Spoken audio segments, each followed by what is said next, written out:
ನಮಸ್ತೆ ಪ್ರಿಯ ವೀಕ್ಷಕರೇ ಮತ್ತು ಬಂಧುಗಳೇ. ಮನುಷ್ಯನಿಗೆ ಬರುವಂತಹ ಕಾಯಿಲೆಗಳಲ್ಲಿ ಅತಿ ಅಪರೂಪದ ಕಾಯಿಲೆ ಒಂದಿದೆ. ಗುಣಪಡಿಸಲಾಗದ ಅತಿ ಅಪರೂಪದ ಕಾಯಿಲೆ. ಆ ಕಾಯಿಲೆನೇ haemophilia.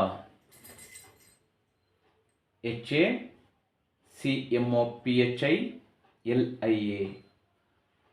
Hemophilia. Hemophilia is a genetic bleeding disorders where the blood clots slowly or not at all, primarily caused by a deficiency in clotting factors. So ಇದನ್ನು ನಮ್ಮ ಹಾಲೋಪತಿ ವೈದ್ಯ ಪದ್ಧತಿಯಲ್ಲಿ ಹೇಳುವಂತಹದ್ದು. ಇದು ಜೆನೆಟಿಕ್ ಬ್ಲೀಡಿಂಗ್ ಡಿಸಾರ್ಡರ್ಸ್ ಅಂತೇಳಿ. ಆದರೆ ಇದು ಸುಳ್ಳು. ಯಾಕೆ ಅಂತ ಕೇಳ್ತೀರಾ? ನಮ್ಮದೇ ಊರಿನವರಾದಂತಹ, ನಮ್ಮದೇ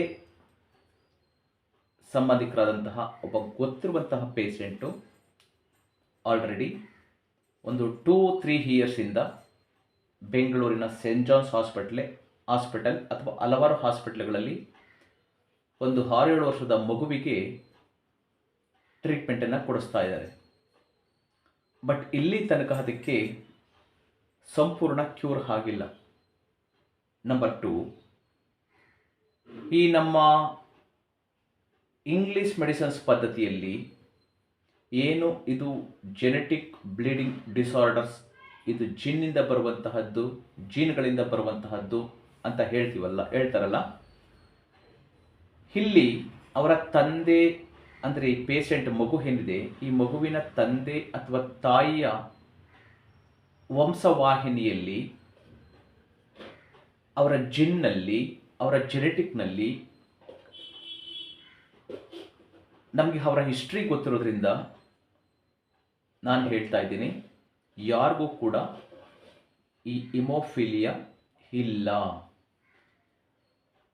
ಅವರ ತಾಯಿನ ಪಾರಂಪರಿಕ ತಗೊಂಡೋದ್ರೂ, ಅವರ ತಂದೆಯಿಂದ ಜೆನೆಟಿಕಲ್ಲಿ ತಗೊಂಡೋದ್ರೂ ಹಿಂದೆ ಯಾರಿಗೂ ಕೂಡ ಇಂತಹ ಸಮಸ್ಯೆ, ಈ ಒಂದು ಕಾಯಿಲೆ ಇರಲಿಲ್ಲ. ಹಾಗಿದ್ಮೇಲೆ ಈ ಹಿಮೋಫಿಲಿಯಾ ಈ ಮಗುವಿಗೆ ಹೇಗೆ ಬಂತು? ಸರಿ, ಈ ಹಿಮೋಫಿಲಿಯಾಗೆ ಯಾವುದೇ ನಿಖರವಾದಂತಹ ಚಿಕಿತ್ಸೆ ಇಲ್ಲಿವರೆಗೂ ಇಲ್ಲ.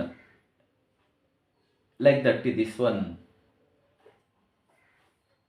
ಸೋರಿಯಾಸಿಸು, autoimmune disease, like that autoimmune disease ಥರ ಇದೆ. ಸೊ ಇದಕ್ಕೆ ಯಾವುದೇ ತರಹದ ಒಂದು ಪರ್ಟಿಕ್ಯುಲರ್ ಮೆಡಿಸನ್ಸ್ ಅಂತೇಳಿ ಹಾಲೋಪತಿನಲ್ಲಿ, ಆಯುರ್ವೇದದಲ್ಲಾಗಲಿ, ಸಿದ್ಧೌಷಧದಲ್ಲಾಗಲಿ, ನಾಟಿನಲ್ಲಾಗಲಿ, ಹೋಮಿಯೋಪತಿನಲ್ಲಾಗಲಿ ಒಂದು ಪರ್ಟಿಕ್ಯುಲರ್ ಮೆಡಿಸನ್ಸ್ ಅಂತ ಇಲ್ಲ. ಅದರ ಮೇಲೆ ಎಕ್ಸ್ಪೆರಿಮೆಂಟ್ ರಿಸರ್ಚ್ ಮಾಡಬಹುದು, ಸಾಧ್ಯವಾದಷ್ಟು ಅವಾಯ್ಡನ್ನು ಮಾಡಬಹುದು. ಈ ಕಾಯಿಲೆಗೆ ಆಯುರ್ವೇದದಲ್ಲಿ ರಕ್ತಪಿತ್ತ ಕಾಯಿಲೆ ಅಂತ ಹೇಳ್ತಾರೆ. ಅಂದರೆ ಪಿತ್ತ ಜಾಸ್ತಿ ಆಗಿ ರಕ್ತದಲ್ಲಿ ಸೇರಿಕೊಂಡಾಗ ಉಂಟಾಗುವಂತಹ ಒಂದು ರಕ್ತಸ್ರಾವದ ಕಾಯಿಲೆ. ಆಯುರ್ವೇದ ಗ್ರಂಥಗಳನ್ನು ನಾವು ಸರ್ಚ್ ಮಾಡಿದ್ರೆ ಈ ಟ್ರೆಡಿಷನಲ್ ಆಯುರ್ವೇದದಲ್ಲಿ ಈ ರೀತಿ ಆಗಿದೆ. ಹಾಗಿದ್ರೆ ಈ ಹಿಮೋಫಿಲಿಯಾದಲ್ಲಿ ಎಷ್ಟು ವಿಧ ಅಂತ ತಿಳ್ಕೊಳ್ಳೋಣ. ಈ ಹಿಮೋಫಿಲಿಯಾದಲ್ಲಿ 8 ಡಿಫಿಸಿಯೆನ್ಸಿ, ಹಿಮೋಫಿಲಿಯಾ 10th ಡಿಫಿಸಿಯೆನ್ಸಿ, 2 ಟೈಪ್ ಆಫ್ ಇದೆ, 2 ಥರ ಇದೆ. ಆಯಿತು. ಈ ಹಿಮೋಫಿಲಿಯಾ ಅನ್ನುವಂತಹದ್ದು ಒಂದು ಅಪರೂಪದ ಕಾಯಿಲೆ, ಗುಣಪಡಿಸಲಾಗದ ಕಾಯಿಲೆ.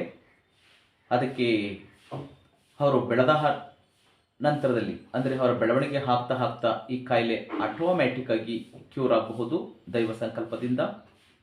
ಆಗಿರುವಂತಹ ಚಾನ್ಸಸ್ ಕೂಡ ಬೇಕಾದಷ್ಟು ಇದೆ, ಎಕ್ಸಾಂಪಲ್ಸ್ ಇದೆ. ಮಕ್ಕಳು ಬೆಳವಣಿಗೆ ಆಗ್ತಾ ಅವರ ಬಾಡಿನ ಚೆನ್ನಾಗಿ ಬಿಲ್ಟ್ ಮಾಡ್ತಾ, ಪೌಷ್ಟಿಕ ಆಹಾರಗಳನ್ನು ಸೇವಿಸ್ತಾ, ಒಂದಷ್ಟು ಫಿಸಿಕಲಿ ವ್ಯಾಯಾಮಗಳು, ಧ್ಯಾನ, ಪ್ರಾಣಾಯಾಮ ಇದೆಲ್ಲ ಮಾಡ್ತಾ ಒಳ್ಳೆಯ ಆಹಾರಗಳ ಪದ್ಧತಿಗಳನ್ನು ರೂಢಿಸ್ಕೊಂಡ್ರೆ, ಲೈಫ್ ಸ್ಟೈಲ್ ಮತ್ತು ಫುಡ್ ಸ್ಟೈಲನ್ನು ಚೇಂಜ್ ಮಾಡಿಕೊಂಡ್ರೆ ಇದರಿಂದ ಕ್ಯೂರ್ ಆಗಬಹುದು. ಸರಿ, ಕಾರಣ ನೋಡ್ತಾ ಹೋಗೋಣ. ಸಾಮಾನ್ಯವಾಗಿ ಇದು ಕ್ರೋಮೋಸೋಮ್ ಮೂಲಕ ಹರಡುತ್ತದೆ ಅಂತ ಹೇಳ್ತಾರೆ.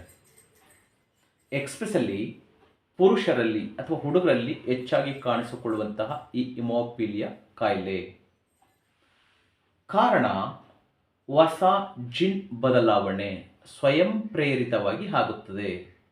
ಅವರ ತಂದೆಯಿಂದ ಬಂದಂತಹ ಜಿನ್ ಆಗಲಿ, ತಾಯಿಯ ಕಡೆಯಿಂದ ಬಂದಂತಹ ಜಿನ್ ಆಗಲಿ ಇಲ್ಲಿ ಇರುವುದಿಲ್ಲ.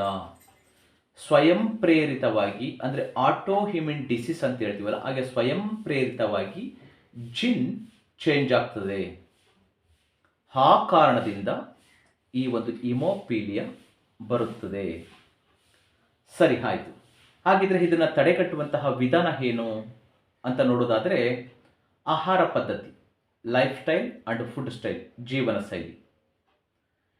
ಇಲ್ಲಿ ನಾವು ಸೇವಿಸುವಂತಹ ಆಹಾರದಲ್ಲಿ ಪಿತ್ತ ಯಾವುದು ಜಾಸ್ತಿ ಮಾಡ್ತದೆ ಅಂತಹ ಆಹಾರ ಪದಾರ್ಥಗಳನ್ನು ಅವಾಯ್ಡ್ ಮಾಡಬೇಕು. ಪಿತ್ತ ಜಾಸ್ತಿ ಮಾಡುವಂಥ ಆಹಾರ ಪದಾರ್ಥಗಳು ಅಂತ ನೀವು ಗೂಗಲ್ ಸರ್ಚ್ ಮಾಡಿದ್ರೆ ಅದರಲ್ಲಿ ಸಿಗುತ್ತದೆ. ಜೊತೆಗೆ ಬಾಡಿನ ಬಿಲ್ಟ್ ಮಾಡಬೇಕು, ದೇಹವನ್ನು ಬಲಗೊಳಿಸಬೇಕು. ಅದಕ್ಕೆ ಏನಪ್ಪ ಮಾಡಬೇಕು? ಎಲ್ಲ ತರಹದ fresh vegetables and fruits and leaves, ಸೊಪ್ಪು, ತರಕಾರಿ, ಹಣ್ಣುಗಳನ್ನು ಸೇವಿಸಬೇಕು. ಅದು ಫ್ರೆಶ್ ಆಗಿರಬೇಕು. ಅದಕ್ಕೆ ಯಾವುದೇ ಥರದ ಫರ್ಟಿಲೈಸರ್ಸ್ ಹಾಕಿರಬಾರ್ದು. ಅತಿ ಹೆಚ್ಚಾಗಿ ಫೈಬರ್ ಇರುವಂತಹ ಸೊಪ್ಪು, ಎಲ್ಲ ಥರದ vitamins, calcium, potassium, sodium, carbohydrate, nutritious ಇರುವಂತಹ ಆಹಾರ ಪದ್ಧತಿಗಳನ್ನು ನಾವು ಅಳವಡಿಸ್ಕೋಬೇಕು. ಅದು ಫರ್ಟಿಲೈಸರ್, ಕೆಮಿಕಲ್ ಯುಕ್ತ ಆಹಾರ ಆಗಿರಬೇಕು.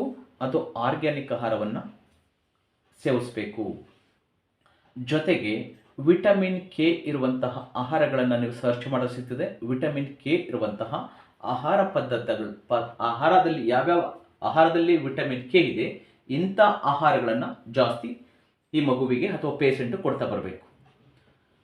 ವಿಟಮಿನ್ ಕೆ ಇರುವಂತಹ ಆಹಾರಗಳಲ್ಲಿ ಈ ಬೂದುಗುಂಬಳಕಾಯಿ, ಬೀನ್ಸು, ಇದರಲ್ಲಿ ಯಥೇಚ್ಛವಾಗಿ ವಿಟಮಿನ್ ಕೆ ಇದೆ. ಇಂತಹ ಆಹಾರಗಳನ್ನು ಮಗುವಿಗೆ ಜಾಸ್ತಿ ಕೊಡ್ತಾ ಹೋಗಬೇಕು.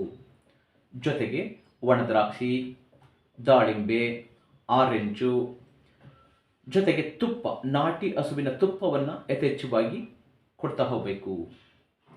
ಅದರ ಜೊತೆಗೆ ಪಿತ್ತವನ್ನು ಶಾಂತಗೊಳಿಸುವಂತಹ ಆಹಾರಗಳು ಕೊಟ್ಕೊಂಡು, ಪೌಷ್ಟಿಕ ಆಹಾರಗಳನ್ನು ಕೊಟ್ಕೊಂಡು, ಲಘು ವ್ಯಾಯಾಮಗಳನ್ನು, ಅಂದರೆ ಬಾಡಿಗೆಲ್ಲೂ ಕೂಡ ಇಂಜುರಿ ಆಗಬಾರ್ದು ಅಂತಹ ಲಘು ವ್ಯಾಯಾಮಗಳ ಜೊತೆಗೆ ಮಗುವಿಗೆ ಅಥವಾ ಪೇಷಂಟ್ಗೆ ಜಾಸ್ತಿ ನೀವು ರೆಸ್ಟು ಕೊಡಬೇಕು, ವಿಶ್ರಾಂತಿ ಕೊಡಬೇಕು. ಸರಿ, ಯಾವ್ಯಾವ ಆಹಾರಗಳನ್ನು ಕೊಡಬೇಕು ಅಂತ ಹೇಳಿದ್ದೀನಿ. ಯಾವ್ಯಾವ ಆಹಾರಗಳನ್ನು ಕೊಡಬಾರ್ದು ಅಂತ ತಿಳ್ಕೊಂಬಿಡೋಣ. ಮಸಾಲೆಯುಕ್ತ ಪದಾರ್ಥಗಳು, ಜಂಕ್ ಫುಡ್ಡು, ಅತಿ ಮಸಾಲೆ, ನೀವು ಸಾಂಬಾರ್ಗಾಗುವಂತಹದ್ದು ಅಥವಾ ಪುಲಾವ್ಗೆ ಹಾಕುವಂತಹದ್ದು ಅಥವಾ ಯಾವುದೇ ತರಹದ್ದಾಗಲಿ ಮಸಾಲೆಯುಕ್ತ ಪದಾರ್ಥಗಳು, ಮಸಾಲೆ ಅದರಲ್ಲಿ ಜಾಸ್ತಿ ಇರಬಾರ್ದು ಅಂತಹ ಆಹಾರಗಳನ್ನು ಕೊಡಬೇಕು. ಜಂಕ್ ಫುಡ್ಗಳನ್ನು ಕೊಡಬಾರ್ದು, ಕೂಲ್ ಡ್ರಿಂಕ್ಸನ್ನು ಕೊಡಬಾರ್ದು, ಆಯಿಲಿ ಫುಡ್ಡನ್ನು ಕೊಡಬಾರ್ದು. ಬಜ್ಜಿ, ಬೋಂಡಾ, ಪಕೋಡ, ಪೂರಿ ಮತ್ತು ಬೇಕ್ರಿ ಸ್ವೀಟ್ಗಳು, ಬೆಲ್ಲದಿಂದ ಮಾಡಿರುವಂತಹದ್ದನ್ನು ಕೊಡ್ಬೋದು ಯಥೇಚ್ಛವಾಗಿ. ಸಕ್ಕರೆಯನ್ನು ಕಂಪ್ಲೀಟ್ ಸಕ್ಕರೆ, ಮೈದಾ, ಗೋಧಿ, ಬೇಕ್ರಿ ಪ್ರಾಡಕ್ಟು, ಆಯಿಲ್ ಪ್ರಾಡಕ್ಟ್ಸು, ಈ ಥರದ್ದೆಲ್ಲ ಕಂಪ್ಲೀಟ್ ಅವಾಯ್ಡ್ ಮಾಡಬೇಕು. ಆಮ್ಲೀಯ ಆಹಾರಗಳು, ಆಮ್ಲವನ್ನು ಜಾಸ್ತಿ ಮಾಡುವಂಥ ಆಹಾರಗಳನ್ನು ವರ್ಜ್ಯ ಮಾಡಬೇಕು.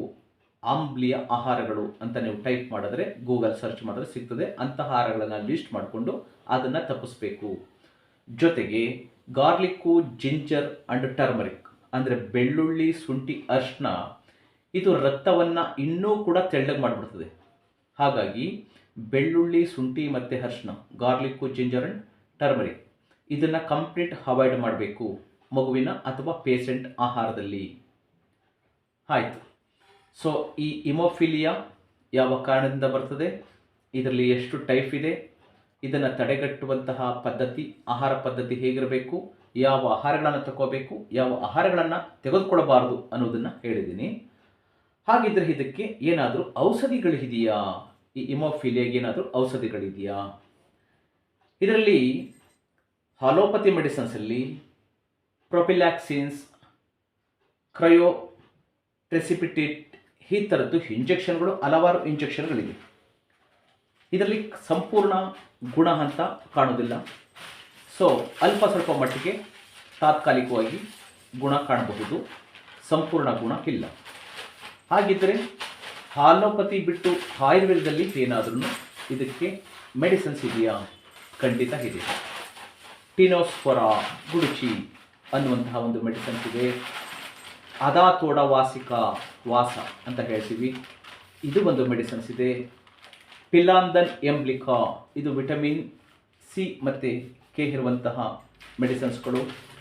ನಂಬರ್ 4 ಪ್ರವಾಳ ಪಿಷ್ಟಿ.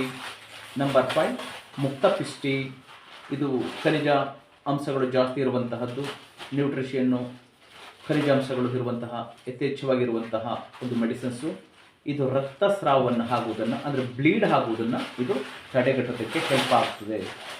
ಅದೇ ರೀತಿ ರಕ್ತಾಮೃತ ಹೊಟಿ, ಹಾಗೆ ರಕ್ತಾಮೃತ ಕ್ವಾತ, ರಕ್ತ ಶೋಧನ ಅನ್ನುವಂತಹ ಮೆಡಿಸಿನ್ಸ್ಗಳಿದೆ. ನಂಬರ್ 1 ಟಿನೋಸ್ಪೋರಾ, ನಂಬರ್ 2 ಅದಾತೋಡ ವಾಸಿಕಾ, ನಂಬರ್ 3 ಪಿಲಾಂದನ್ ಎಂಬ್ಲಿಕಾ, ನಂಬರ್ 4 ಪ್ರವಳ ಪಿಷ್ಟಿ, ನಂಬರ್ 5 ಮುಕ್ತ ಪಿಷ್ಟಿ, ನಂಬರ್ 6 ರಕ್ತಾಮೃತ ಪಟಿ, ನಂಬರ್ 7 ರಕ್ತಾಮೃತ ಕ್ವಾತ, ನಂಬರ್ 7 ರಕ್ತ ಶೋಧನ. ಈ ಥರದ್ದು ಆಯುರ್ವೇದದಲ್ಲೂ ಕೂಡ ಈ ಹಿಮೋಫಿಲಿಯಾಗೆ ಅತಿ ಉತ್ತಮವಾದಂತಹ ಮೆಡಿಸಿನ್ಸ್ ಇದೆ. ಇದರಲ್ಲಿ ಯಾವುದೇ ತರಹದ ಮಗುವಿಗಾಗಲಿ ಅಥವಾ ಯಾವುದೇ ಏಜಿನ ಪುರುಷರಿಗಾಗಲಿ ಅಥವಾ ಪೇಷಂಟ್ಗಾಗಲಿ ಯಾವುದೇ ತರಹದ ಸೈಡ್ ಎಫೆಕ್ಟ್ ಆಗುವುದಿಲ್ಲ, ಝೀರೋ ಸೈಡ್ ಎಫೆಕ್ಟ್. ಬಟ್ ಈ ಹಾಲೋಪತಿ ಇಂಜೆಕ್ಷನಲ್ಲಿ ಹಲವಾರು ಸೈಡ್ ಎಫೆಕ್ಟ್ಗಳು ಬರ್ತದೆ. ನೀವು ನಾನು ಹೇಳಿದಂತಹ ಈ ಇಂಜೆಕ್ಷನ್ಗಳನ್ನು ನೀವು ಅದರಲ್ಲಿ ಸೈಡ್ ಎಫೆಕ್ಟನ್ನು ಚೆಕ್ ಮಾಡಿದ್ರೆ ನಿಮಗೆ ಅದು ಗೊತ್ತಾಗ್ತದೆ. ಸೊ ಈ ಇನ್ಫಾರ್ಮೇಷನನ್ನು, ಇದು ಅತಿ ಅಪರೂಪದ ಕಾಯಿಲೆ. ಈ ಥರ ಕಾಯಿಲೆಗಳು ಇರುವಂತಹವರು ಸೊ ನೀವು ಎದೆಗುಂದುವಂತಹ ಅವಶ್ಯಕತೆ ಇಲ್ಲ. ಸೊ ನಾನು ಹೇಳಿದಂತಹ ನಿಮ್ಮ modern life style and food ಸ್ಟೈಲನ್ನು ಚೇಂಜ್ ಮಾಡ್ಕೊಳ್ಳಿ. ಜೊತೆಗೆ ಈ ಪೇಷಂಟ್ ಯಾರಿರ್ತಾರೆ ಅವರು ಮಕ್ಕಳುಗಳನ್ನು ತುಂಬ ನೀವು ಕಣ್ಣಲ್ಲಿ ಒಂದು ಕಡೆ 2 ಕಣ್ಣು ಸಾಲದ 100 ಕಣ್ಣುಗಳು ಬೇಕು. ತುಂಬ ಕೇರ್ಫುಲ್ಲಾಗಿ ನೋಡ್ಕೋಬೇಕು. ಮೂಗೇಟು ಬಿಡದಾಗೆ ಮತ್ತು ಕೀಲುಗಳಲ್ಲಿ ಅಂದರೆ ಜಾಯಿಂಟ್ಗಳಲ್ಲಿ ಮಸಲ್ಸಲ್ಲಿ ಸೊ ನಿಮಗೆ ಹೇಟು ಬಿಡಬಾರ್ದು, ಸಣ್ಣ ಪುಟ್ಟ ಗಾಯಗಳು ಆಗಬಾರ್ದು. ಈ ಥರ ಆಯಿತು ಅಂದರೆ ನಿಮಗೆ ಬ್ಲೀಡ್ ಆಗ್ತಿರ್ತದೆ, ಸೊ ಸಮಸ್ಯೆ ಉಲ್ಬಣಗೊಳ್ತದೆ. ಹಾಗಾಗಿ ಅಂತಹ ಪೇಷಂಟನ್ನು ಅತಿ ಸೂಕ್ಷ್ಮ ರೀತಿಯಲ್ಲಿ ತುಂಬ ಕೇರ್ಫುಲ್ಲಾಗಿ ನೋಡ್ಕೊಳ್ಳಿ ಅಂತ ಈ ವಿಡಿಯೋನ ಮುಕ್ತಾಯ ಮಾಡ್ತಿದ್ದೀನಿ. ಸೊ ದಯಮಾಡಿ ಸೊ ನಮ್ಮದು traditional Ayurveda, ashtanga yoga, acupuncture, acupressure, panchakarma, physiotherapy, so dietitian, yoga guru doctor KV Mahadev. Contact number 9945123126. ದಯಮಾಡಿ ಈ ಥರ ಒಂದು ಗುಡ್ ಇನ್ಫಾರ್ಮೇಷನ್ ಇರುವಂತಹ 6000ಕ್ಕೂ ಹೆಚ್ಚು ವಿಡಿಯೋಗಳ ನೋಟಿಫಿಕೇಷನ್ ನಿಮಗೆ ಸಿಗಬೇಕು ಅಂದರೆ ಸೊ ನಿಮಗೆ ನಮ್ಮ ಚಾನಲ್ನ ಸಬ್ಸ್ಕ್ರೈಬ್ ಮಾಡ್ಕೊಳ್ಳಿ, ಪಕ್ಕದಲ್ಲಿರುವಂತಹ ಬೆಲ್ ಐಕಾನ್ನ ಒತ್ತಿ. ಸೊ ಬೇರೆಯವ್ರಿಗೂ ಕೂಡ ಶೇರ್ ಮಾಡಿ. ಸರ್ವಜನೋ ಸುಖಿನೋ ಭವಂತು. ಎಲ್ಲರಿಗೂ